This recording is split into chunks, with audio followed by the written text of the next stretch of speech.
पहुँचाए। इसके लिए हम इनके मशहूर हैं। मैं आपकी और अपनी तरफ से इनका दिल की गहराइयों से शुक्रिया अदा करता हूँ। जैसा कि काफ़ी सारे मसाइल हमारे हैं, इंशाल्लाह उनको हल किया जाएगा आगे आने वाले में।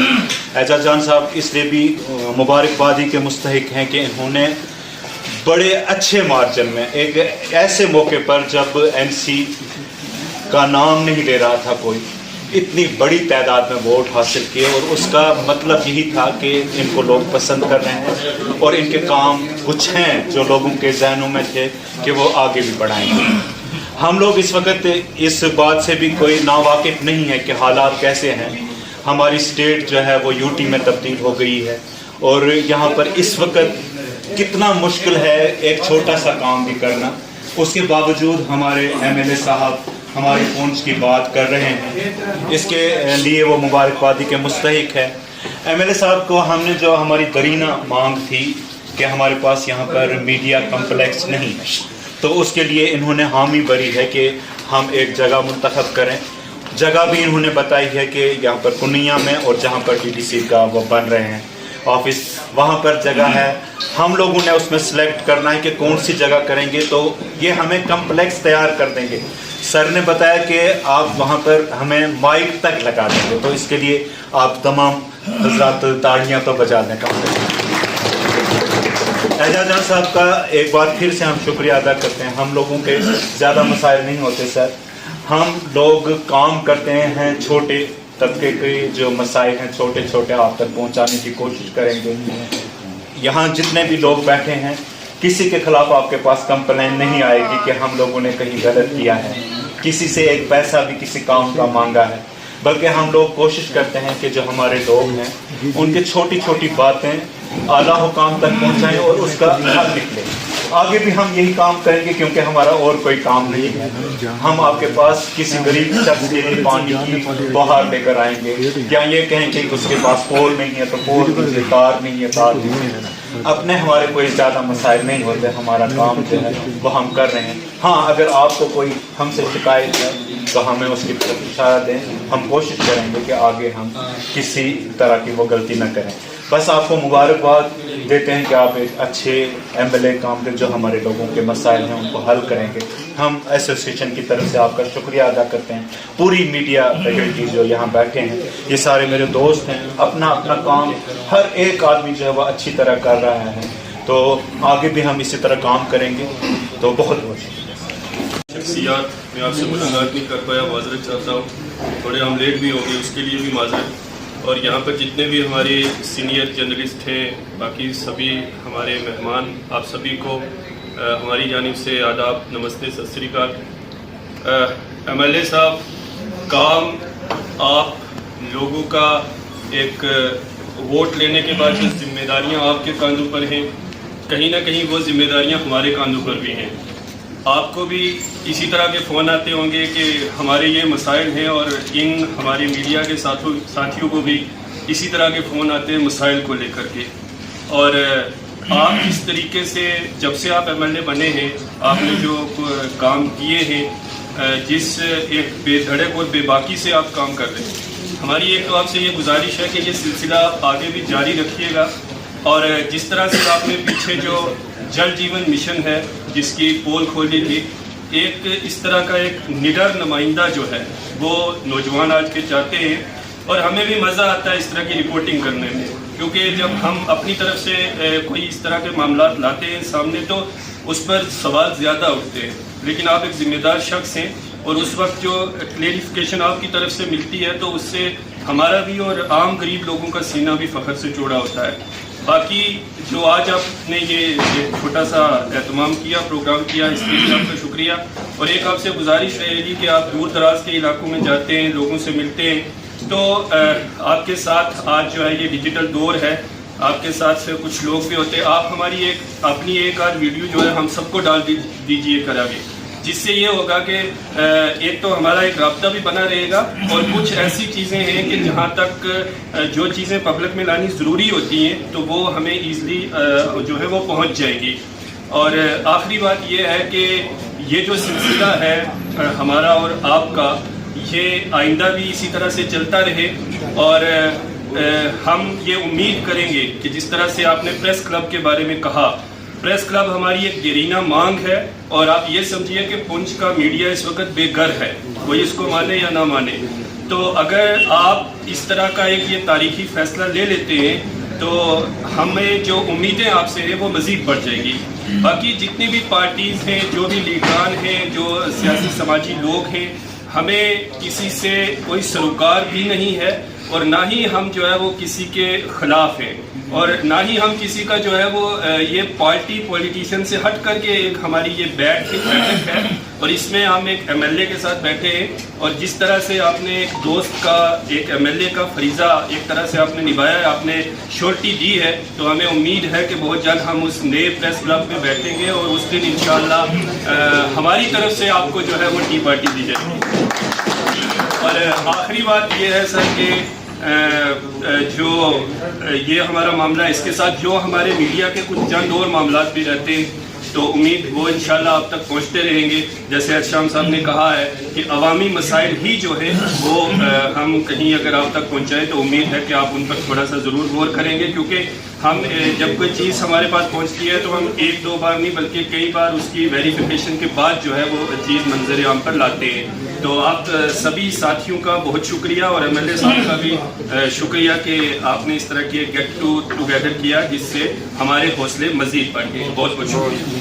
आज के मौसम में तेरे चेहरे पे तबस्सुम की लकीर, हंसने वाले तेरा पत्थर का कलेजा। मैं ये कहूँगा कि पिछले दिनों में एक सोया हुआ शहर, एक शहर के जिसमें बिल्कुल सन्नाटा छा गया, एक शहर के जिसमें लोग ये सोच रहे हैं कि कल क्या होगा, एक शहर के जिसमें लोग कहें अपनी डिमांड कहाँ ले जाएं, एक शहर के जिसमें लोग ये सोचें कि हो तो रहा है सब कुछ लेकिन पता क्यों नहीं चल रहा है, आखिर चीज़ें कहाँ हो रही हैं और कहाँ दिख रही हैं। एमएलए हवेली एजाज अहमद जान अचानक एक पिक्चर में आते हैं और ऐसी ऐसी चीज़ें उजागर करते हैं कि जिनसे दिल को लगता है कि वो 10-20 साल पुरानी वो चीज़ें शायद फिर से हमारे सामने आए। और एक आज के मौसम में मैंने कहा कि तेरे चेहरे पे तबस्सुम की लकीर, जहां हर कोई सीन के पीछे रहना चाहता है, वहीं एजाज जान सामने आके अगर बात करते हैं तो ये हमारे लिए फ़ख्र की बात है। हम पूरे पुंछ की जो मीडिया है, हम ये कहेंगे कि लोग तो बहुत से आए हैं, आते रहेंगे, पॉलिटिकल लोग भी आते रहेंगे, मीडिया आता रहेगा, ये चीज़ें चलती रहेंगी, निज़ाम चलते रहेंगे, लेकिन जो इंसान कर जाए, जो एक बार कर गुजर जाए, वो चीज़ बहुत बड़ी होती है। मैं एजाज जान साहब को ये चीज़ कहूँगा कि जिस दिन आप ये जल जीवन मिशन की बात कर रहे थे, एजाज साहब आप कोई एहसान नहीं कर रहे थे, आप एमएलए हैं 30,000 वोट से, 30-40 हज़ार वोट से, और 40,000 लोग वो जो कहते हैं कि वोट दें ना दें जीतेगा कौन, तकरीबन 80,000 आदमी जो है वो कहीं ना कहीं उम्मीदों से जुड़ा होता है। और फिर इतनी बड़ी हवेली कॉन्स्टिट्यूएंसी कि जो आपसे मोहब्बत करे, और फिर एजाज जान एक ऐसा नुमाइंदा कि जिसे चीफ मिनिस्टर उनसे बात करें, और चीफ मिनिस्टर, मैं कहता हूँ एजाज जान साहब चीफ मिनिस्टर है। उमर अब्दुल्ला साहब को जब ये कोई बात कहेंगे तो मुझे नहीं लगता कि उमर साहब ये कहेंगे कि ये बात नहीं हो सकती। ये जमात दिलों की धड़कन है। मैं तो ये चीज़ कहूँगा कि आज प्रेस क्लब तो प्रेस क्लब है।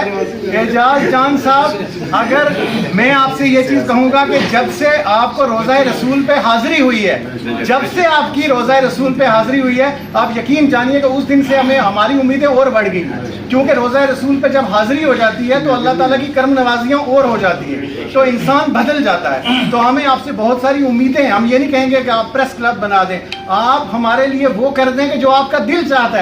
मुझे पता है कि एजाज जान अगर मीडिया में अगर ये चीज़ सोचेंगे कि मुझे पुंछ के मीडिया को प्रेस क्लब बनाना है, एजाज जान फ्रांस या इटली की चीज़ें जो है वो पुंछ में लाएगा। आप ये मत सोचिए कि एजाज जान साहब हमें माइक लगा के देंगे। अरे एजाज जान वो शख्स है कि जब किसी चीज़ की बात को ठान लेके मुझे ये करना है मीडिया के लिए, खुदा की कसम निज़ाम बदल जाएगा।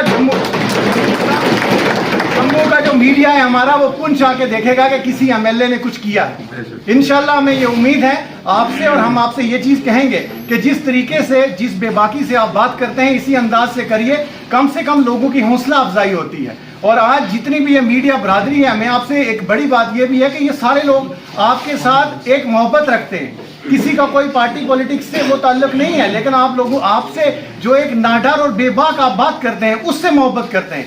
एजाज जान साहब, आपके सर पे और आपके कांधे पे जो इस वक्त जिला पुंछ की जो जिम्मेवारियां हैं, आप ये चीज मानिए कि ये पुंछ जिला जो है ये हेडक्वार्टर है, और हेडक्वार्टर पे अगर एजाज जान बैठा है तो हमें ये लगता है कि जिला में सारी चीजों को बेहतर किया जा सकता है।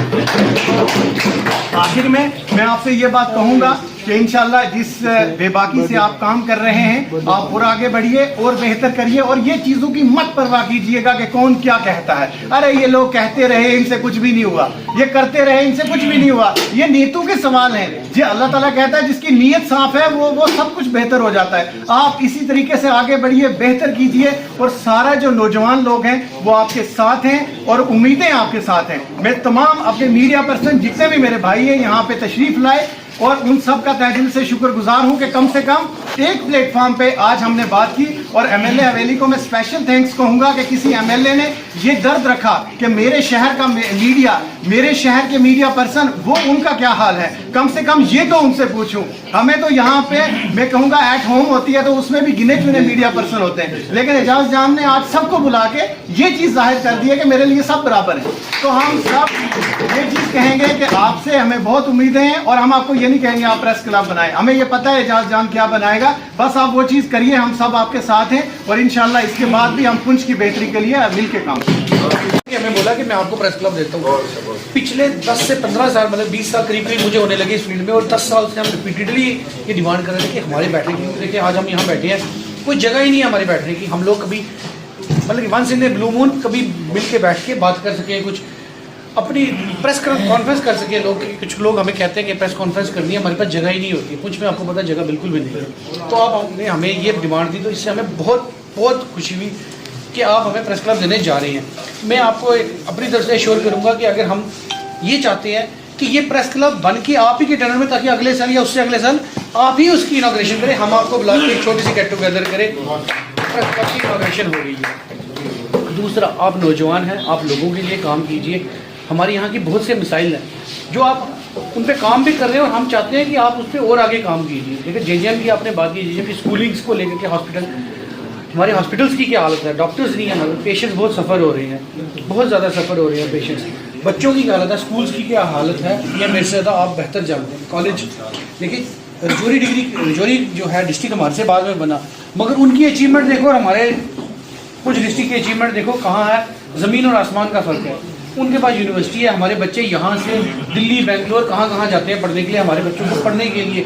और इसकी वजह से शायद मैं कह रहा हूँ कि एजुकेशन नहीं है, इसकी वजह से आज की डेट में जो हमारा यूथ है वो डिरेल हो गया है, वो सारा नशे की तरफ चला गया है। आप इस पर तो काम कर रहे हैं, मैं आपसे रिक्वेस्ट करूँगा, बड़े भाई भी हो, कि इस चीज़ पर आप पर्टिकुलरली काम कीजिए कि ये देखा जाए कि ये जो ये ड्रग्स की वबा है ये कहाँ से आ रही है। और मतलब कि हमारा आज की डेट में आप क्योंकि लोगों से भी जुड़े रहते हैं, मगर आप इतना डीप रूटेड नहीं है, हम क्योंकि हमारे लोग जो हैं डीप में काम करते हैं, उनको पता है कि क्या हो रहा है, कि हमारा आज की डेट में 30% यूथ जो है वो इस वबा से फंस गया है इसके बीच में।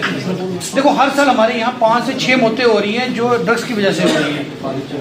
अब मैं पुलिस को इसका दोषी दूँ या जुडिशरी को इसका दोषी दूँ या अपने ही लोगों को कहूँ, अब मैं इसके बारे में नहीं उसमें जाना चाहता, फंसना चाहता, मगर ये हम सब ने मिलकर बच्चों को भी समझाना है, उनके पेरेंट्स को भी समझाना है कि इस ड्रग्स से हमने कैसे बाहर निकलना है, क्योंकि इससे हमारे जो देखो आने वाला मुस्तकबिल जो है ना हमारे पुंछ का, हमारे बच्चों का, वो बहुत खतरे में है। इस पर भी आपने काम करना है। मेरी आपसे रिक्वेस्ट है कि तो बस इतना ही कहूँगा मैं। Thank you. बाग हुसैन राठौर साहब, दीगर मेरे साथ आए हुए मेरे साथी और पुंछ इलेक्ट्रॉनिक और प्रिंट मीडिया के मेरे भाई, मेरे दोस्त, मेरे साथी, आप सबको मैं सबसे पहले अपनी तरफ से शुक्रिया अदा करना चाहता हूँ। पिछले 10 सालों में जब इस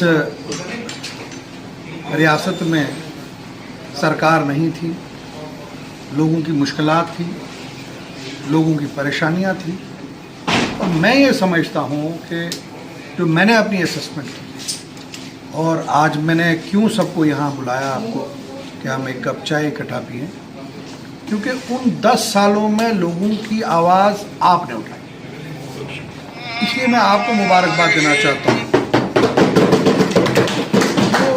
तो उन 10 सालों में जब इस रियासत में कोई हुकूमत नहीं थी, किसी की सुनवाई नहीं थी, लोगों को दबाया जा रहा था, मीडिया को भी उस वक्त दबाया गया, लेकिन फिर भी उन मुश्किलात में मैं नहीं कहूँगा 100%, लेकिन आपने 90% उस अपने फ़र्ज़ को अंजाम दिया, जिस वजह से जो है डिस्ट्रिक्ट पुंछ के अंदर काफ़ी जो है वो कंट्रोल रहा, और इस रियासत में भी मीडिया की वजह से बहुत कुछ कंट्रोल रहा। अभी इलेक्शन हुआ, इलेक्शन में रिज़ल्ट आप अच्छी तरह जानते हैं क्या आया। इससे पहले पुंछ के अंदर जब 2008-9 का इलेक्शन हुआ एमएलए का, तो मैंने 30,000 वोट लिए, 9,800 कुछ की लीड थी।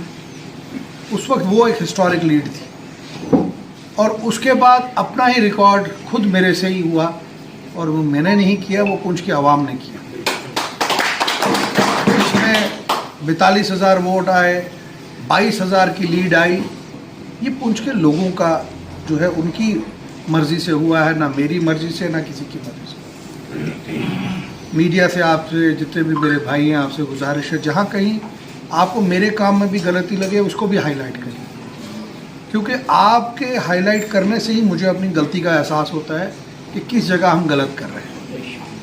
और साथ ही साथ जहाँ पे अच्छा काम हो, हमारे अच्छे ऑफिसर जो काम करें, हमारे जो लोग काम करें, उसको भी हाईलाइट करने की ज़रूरत है, ताकि जो बाकी ऑफिसर हैं उनके अंदर भी एक हिम्मत, जोश आए और आपका यहाँ पे काम आगे बढ़े।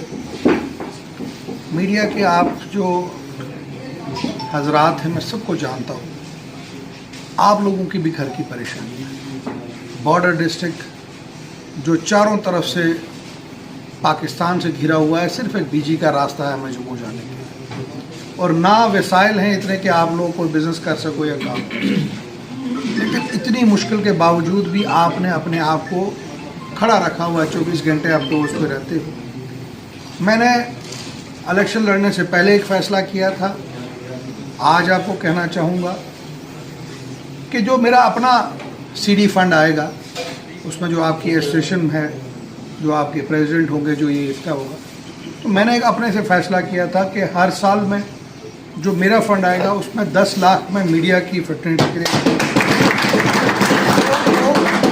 10 लाख जो इनकी एसोसिएशन हमें लिख के देगी, कहीं कोई काम है, किसी चीज़ के लिए चाहिए, कहीं कोई नाश्ता बनाना है, कहीं कोई कुछ करना है, या किसी हमारे साथी के अपने किसी जगह कोई होता है, कई बार होता है बारिश आ जाती है, उसका स्लाइड आ जाती है, तो मीडिया के जो हमारे साथी हैं उनको सुनने वाला कोई नहीं।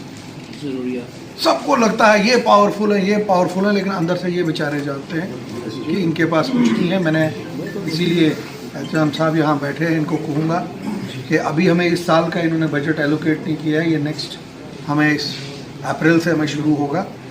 तो जैसे ही अप्रैल हमें 3 क्वार्टर्स में हमें आता है, तो आप भी 3 क्वार्टर्स में अपनी रिकमेंडेशन अपने ऑफिस से स्टैंप लगा के भेज दीजिएगा। मेरा आपसे वादा है कि पूरे 5 साल का मैं आपको जो मुझे आएगा उसका 10 लाख रुपये साल का मैं आपके उस पर डिस्पोजल करूँगा, इससे आपकी मुश्किलात हल हो सके। इसके साथ साथ दूसरी जो मैंने एक चीज़ देखी कि यहाँ पे हमारे पास प्रेस क्लब नहीं। अमूमन मैंने देखा अगर हमें भी प्रेस कॉन्फ्रेंस करनी हो, कभी आप परेड ग्राउंड में करते हैं, कभी आप किसी ऑफिस में करते हैं या डाक बंगले में करते हैं, मैं चाहता हूँ यहाँ पे एक ठीक ठाक प्रेस क्लब, और उस प्रेस क्लब में मैं तो कहता हूँ 2 बेडरूम का सेट भी होना चाहिए, ताकि कोई बाहर से आपका साथी, यहाँ से दिल्ली से कोई मीडिया का इंसान आए, उधर आए, वो मैं देखा हूँ अमूमन मुझे टेलीफोन करते हैं, जनाब डाक बंगले में कमरा चाहिए, जनाब वहाँ पे रूम के लिए। मैं कहता हूँ आपके पास अपना हो, ताकि आप खुद उनको चाबी दे दें वहाँ पे, भई आप वहाँ पे रहे, नॉमिनल से रखिए। मैं आपसे गुजारिश करूँगा कि आप 2-3 जगह मैंने आपको दिखाई हैं जहाँ पे ज़मीन की अवेलेबिलिटी है, आप उन जगहों को आइडेंटिफाई करिए, क्योंकि प्रेस क्लब वहाँ बनना चाहिए जहाँ पे पार्किंग हो। बिना पार्किंग के प्रेस क्लब को क्या करोगे, कोई आएगा ही नहीं वहाँ पे। आप किसी को बुलाओ, आपके अपने को 100 तो मोटरसाइकिल आपके हैं, पहले तो वही, अगर मैं आपको बाज़ार के अंदर बनाऊँ, आपके अपने मोटरसाइकिल आप अंदर बैठे होंगे, बाहर ट्रैफिक वाले उठा ले जाएंगे। तो इसलिए ऐसी कोई जगह देखें जिसमें कोई 1 कनाल के करीब पार्किंग हो, अंदर आपका अच्छा प्रेस क्लब हो, आपके बैठने की जगह हो, वहाँ पे एक छोटा सा कैंटीन हो, जिसको कैंटीन हो, ताकि कोई भी आदमी वहाँ जाए वो वहाँ चाय पी सके, वहाँ पे कोल्ड ड्रिंक पी सके, जो उसको पेमेंट बेसिस पे होती है, जैसे जम्मू में है, जैसे रजौरी में है। मैं कहता हूँ हर डिस्ट्रिक्ट में, सिर्फ हमारे डिस्ट्रिक्ट में जो है वो अभी तक नहीं हो पाया है। मेरी आपसे गुजारिश है कि आप ये 2 जगहें फाइनल करिए। और मेरा आपके साथ मैंने आपको कहा, पैसे की कोई कमी नहीं है सरकार, सिर्फ ये देखना है कि पैसा सही जगह पे लगना चाहिए, उसका इस्तेमाल जो है सही तरीके से होना चाहिए। जब आप उसका इस्तेमाल सही जगह में, अभी छोटी सी आपको मिसाल दूँ, मैं हॉस्पिटल में गया वहाँ देखने के लिए कि एक लैब के लिए पैसा आया और वो कॉन्ट्रैक्टर आया, वो खुद तोड़ गया सारी जगह। एक चीज़ जो हमारी बनी हुई थी, मैंने उनको बुलाया, मैंने सीएमओ साहब से पूछा, मैंने सुप्रिटेंडेंट मैडम को पूछा, मैंने कहा जनाब हमारे पास 100 पेशेंट यहाँ पे होता है आपके 2 वार्ड्स में, फिर अंदर वाली अगर 2 वार्ड्स वो भी मिलाएं, लगभग अगर 200 पेशेंट होगा तो 200 पेशेंट के साथ 400 अटेंडेंट होते हैं जो घर से उनके आते हैं, वो कहाँ बैठेंगे? एक छोटा सा वो सेंटर में लॉन था, वो भी ख़त्म कर दिया। क्या वो अटेंडेंट बाहर जाके चौक में खड़े होंगे? हमें उन अटेंडेंट्स के लिए भी जगह बनानी है। और मेरा आपसे वादा है कि हवेली कॉन्स्टिट्यूंसी में बिना प्लानिंग के कोई काम नहीं होगा। जब इंजीनियर यहाँ पे आएंगे, इंजीनियर आएगा, वो देखेगा किस जगह बनाना है, किस जगह पार्किंग होगी, किस जगह गाड़ी खड़ी होगी, किस जगह क्या हो रहा है, उस पर हमने फैसला है। मैं नहीं फैसला कर सकता, ना आप लोग कर सकते। फैसला इंजीनियर करेगा, टेक्निकल आदमी फैसला करेगा भाई किस जगह हमें बनाना है। ये एक अपनी मर्जी है, जिसकी मर्जी आती है डोजर लगा के। मैंने उसको पूछा आपने क्यों तोड़ा, वो कहता है जनाब हम ठीक कर देंगे। मैंने कहा यार ये तो गुंडा राज हो गया, तोड़ दिया तो उसके बाद वो तो थोड़ा सा ये 10 साल का जो गैप है इसको भरने में वक्त लगेगा। आपसे ये गुजारिश है कि आप भी जिस तरीके से आपने 10 साल अपनी ईमानदारी दिखाई, इस हुकूमत में भी आपसे कहूँगा जहाँ कहीं हमारी कमी होगी उसको आपको ज़रूर हाईलाइट करना चाहिए कि यहाँ आपकी, क्योंकि आपकी हाईलाइट से ही हमें पता लगता है कि भाई कहाँ पे कमी है, कहाँ पे मुश्किलात हैं। और मैं आखिर में फिर से आप तमाम साथियों का शुक्रगुजार हूँ। आधे से ज़्यादा मेरे दोस्त हैं, आधे से ज़्यादा हम इकट्ठे रहे हैं हमेशा ज़िंदगी भर, और कुछ छोटे हैं।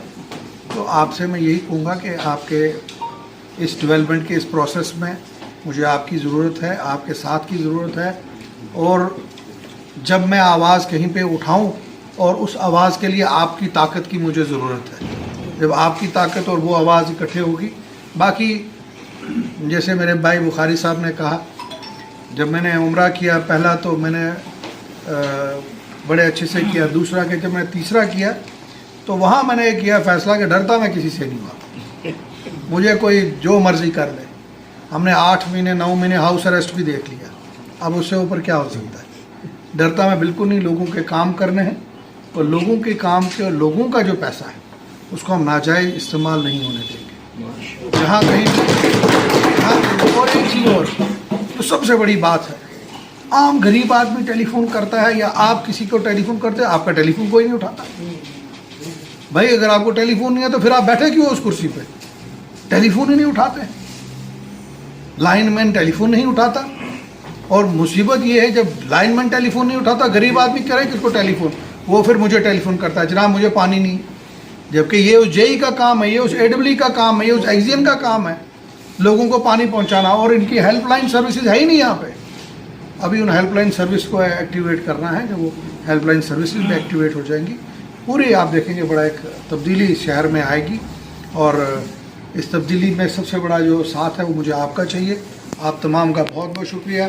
छोटी सी कॉल पे यहाँ पे आए, मैंने सबको कहा कि आएँ, इंशाल्लाह अब ये सिलसिला जो है ये कंटिन्यू रहेगा। 2-4 महीने के बाद हम बैठेंगे, एक इंटरेक्शन, ये तो पहली दावत थी।